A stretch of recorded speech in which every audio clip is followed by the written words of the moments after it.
I had just locked the gate to my brand new pool when I heard the sound of flip-flops chatter and folding chairs scraping along the pavement. I looked up, and there she was, Karen leading a parade of 50 people in swimsuits straight toward my yard like she owned the damn place. Her smile stretched so wide it almost split her face. But when the chain clanked shut and she heard the snap of the padlock, her grin froze. That was the moment everything changed, when I realized summer wasn't going to be peaceful. It was going to be war. I'd dreamed of that pool for years. Every overtime shift, every sweaty weekend job, it was all for this. I wanted a little slice of calm, a private place to unwind somewhere that belonged only to me. The day it was finished, I sat out there in a lawn chair, coffee in hand, sunlight bouncing off the water, and I thought finally, peace. But from across the street, I could feel her eyes on me. Karen, the self-appointed queen of the neighborhood, president of the HOA, self-righteous nosy, and always looking for something to control. The next day, she caught me trimming my hedges and sauntered over fake sweet as always. "Oh, your pool looks wonderful," she cooed. "It'll be such a great addition for the community." I told her plainly, "It's not for the community. It's my private property." She gave this little smirk, that smug, poisonous kind, and said, "Well, we'll see about that." I should have known right then she was plotting. 24 hours later, the chaos began. I heard noise outside, loud voices, laughter, kids yelling, and when I stepped out, I froze. Karen was marching down the street like she was leading a festival, 50 people trailing behind her with towels, coolers, pool floats, even barbecue gear. It was insane. I watched in disbelief as she waved, shouting, "Welcome to our neighborhood pool party," my neighborhood pool party, at my house. I walked calmly to the gate, looped the steel chain through the bars, and pulled it tight. Clank. The sound echoed. Karen's smile twitched. She strutted up, grabbed the gate, and demanded, "What do you think you're doing?" "Locking my property," I said, leaning on the fence. "You mean my pool, right? Because that's what this is." Her face turned red. "This is a community event. The HOA approved it." I laughed. "Karen, the HOA doesn't own my backyard." People started murmuring. One guy whispered, "Wait, this isn't a community pool." A woman clutched her kid and said, "You said it was shared." Someone else muttered, "I didn't sign up for trespassing charges." Karen tried to hold her ground, spewing some nonsense about neighborhood traditions and public access, because the pool was visible from the street. I just pulled out my phone, hit record, and said, "Go on. Tell everyone how you brought 50 people to break into private property." That did it. Laughter rippled through the crowd. Some people backed away. A few teenagers started chanting, "Locked out! Locked out!" Karen's voice cracked as she shouted at them to stay. Then in desperation she yelled she'd call the police. "Perfect," I said. "Let's see what they say." Her guests were done. They grabbed their things and left muttering about how she'd lied to them. Karen stood there shaking with rage, staring at me through the bars. "You'll regret this," she hissed. Maybe. But in that moment, watching her fury through the fence, I knew she'd already lost round one. Of course she didn't stop there. People like Karen never do. The next morning she stormed across the street while I was drinking coffee. No hello, no small talk, just a tirade about how selfish I was, how the HOA was furious, how my pool should be maintained by community funds. I just sat there listening, letting her unravel herself. Finally I said, "Karen, it's on my deed. Built with my money. You don't own a drop of it." She sneered, "You'll see how many people agree with me." By that afternoon the rumors were flying. Apparently I had locked neighborhood children out in the heat. She handed out flyers accusing me of hoarding shared resources. She even took a photo of my pool from across the street and printed it like some luxury ad. When the so-called neighborhood meeting day arrived, I went not to fight, but to watch. Karen stood in front of a little crowd on the cul-de-sac, waving her clipboard like a politician, declaring I was dividing the community. "Is the pool on his land?" one neighbor Dave asked. Karen froze. "Well, technically." "Then it's his pool," Dave said. End of story. That tiny sentence crushed her entire speech. I walked up calm as ever, held up my property deed, and said, "You're all welcome if I invite you. But Karen doesn't speak for me." There was a beat of silence, then applause. Karen's face burned crimson. "This isn't over," she snapped and stormed off. And she meant it. Days later, I got a notice from the HOA, a formal complaint demanding I open the pool to members. The signature faked. She'd either filed it herself or bullied someone into it. I met with the HOA president, Martin, decent guy, tired eyes. He sighed and said, "She's been harassing the board non-stop. Don't worry, we'll dismiss it." I thought maybe that would end it. But that same evening I saw flashing lights outside. Karen stood there with 2 police officers, arms crossed, smug as hell. The officer explained they got a report I was blocking access to a public pool. I handed over my deed. He skimmed it, nodded, then turned to Karen. "Ma'am, this is private property. He has every right to lock it." Her jaw dropped. "That can't be right." He shook his head. "It's right.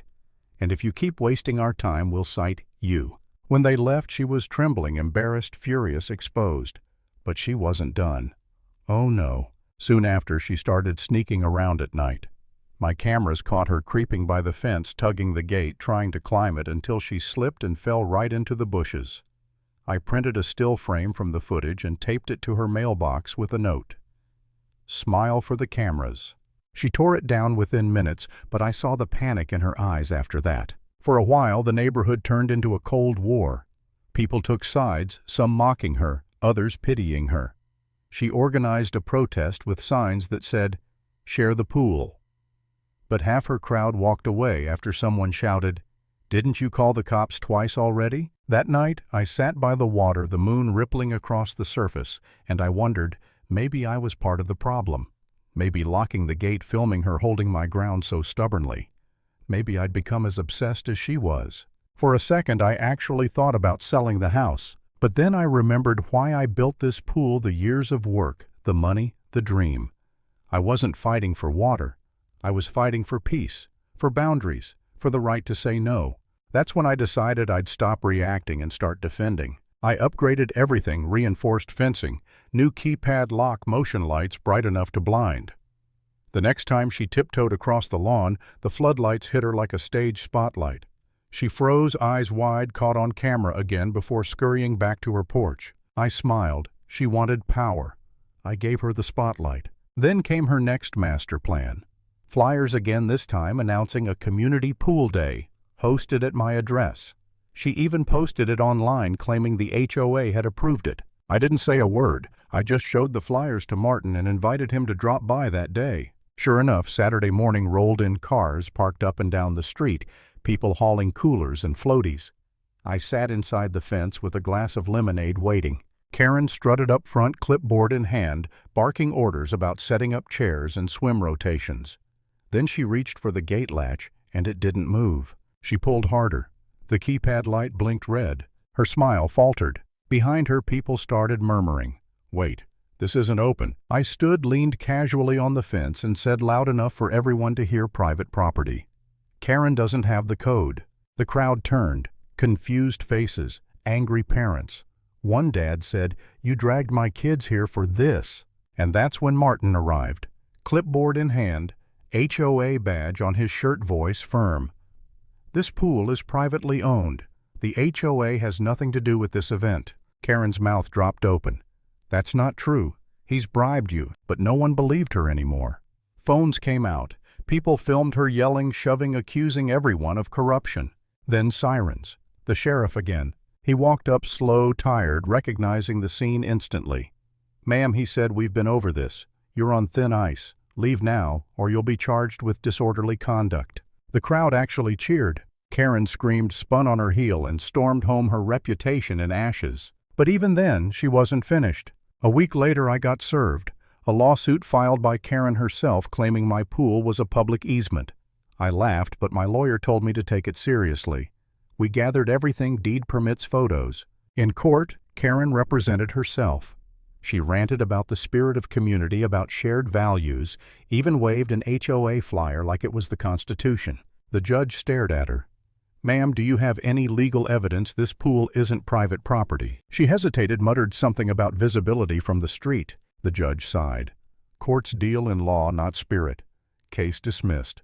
Her face turned scarlet. People in the gallery chuckled, and just like that, it was over. Except, of course, Karen didn't take it that way. The next morning I found trash, broken glass soda cans wrappers floating in my pool. My cameras caught her in the act. She'd snuck out at night, lugged a trash bag, and dumped it over the fence. The sheriff paid her another visit. This time he warned her one more stunt and she'd be arrested. After that, the neighborhood changed. People finally saw her for what she was. They stopped listening, stopped fearing her. Someone even made a meme of her face with the caption, "Pool Karen, public enemy of private property." And for a while she disappeared, but not before one last scene. It was a Saturday afternoon barbecue, smoke in the air, kids riding bikes, laughter echoing off driveways. I was hosting a small get-together by the pool for a few close neighbors finally relaxed. Then I heard shouting. Karen again, hair, wild eyes blazing, marching toward the gate. Alone this time. "You destroyed the spirit of this neighborhood," she screamed. "You turned everyone against me." Before I could speak, she grabbed the gate and rattled it violently, screaming for me to unlock it. People froze watching. She started climbing sandals, slipping on the metal, and fell backward onto the grass with a thud. Gasps, laughter, phones recording. She scrambled up, shouting that I'd set a trap. And that's when the sheriff's car rolled in again, lights flashing. He stepped out, exasperated. "Karen, that's enough. One more move like this and you're going to jail." She looked around, saw every neighbor watching, recording, whispering.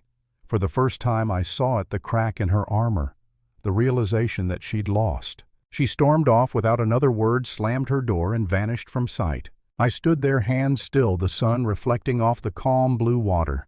For the first time in months, the air felt light, peaceful. No cheers, no celebration, just quiet, because that's all I ever wanted. And as I looked at that locked gate, I realized something.